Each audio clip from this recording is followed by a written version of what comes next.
nimi on Lenna ja mina räägin teile täna inimese mõju keskkonnale. Nii et lähme tuurile.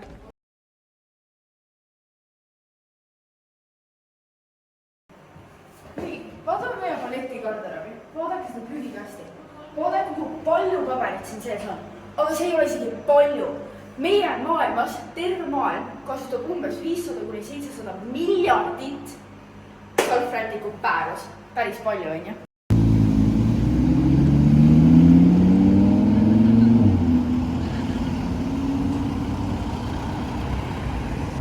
Tule! Kas oled kunagi mõelnud, kui palju autosid meil maailmas on ja kui palju neid kasutab? Nagu vaadates, isegi ei saa lugeda, kui palju neid siin on. Aga kas oled ka mõelnud seda fakti, kui vähe inimesed kasutavad elektriautosid? See on nii crazy.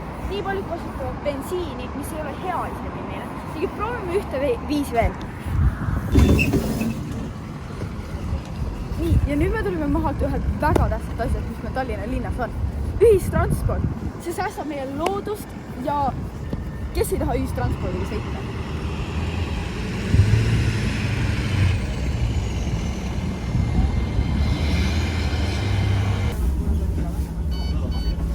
Veel üks väga tähtis transport, rong.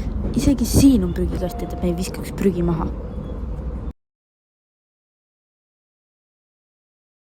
Nii, võt neid asju me peaks kõik teadma ja kuidas neid kasutada. Vaatame, meil on 2 kotti. Kuhu te arvate, kumb läheb kuhu?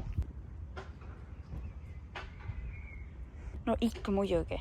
Paberiskott, mille sees on kõik pakendid, läheb papp ja paberisse. Kott, mis on kilekotiga ja me ei tea, mis asjad seal sees on, läheb olmejääkmesse.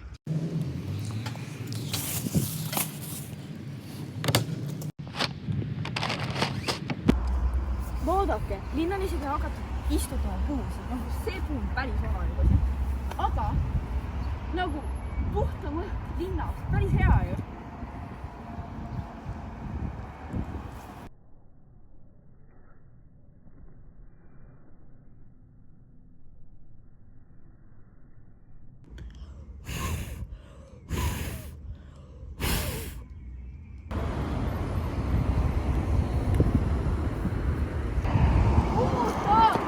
Prügi!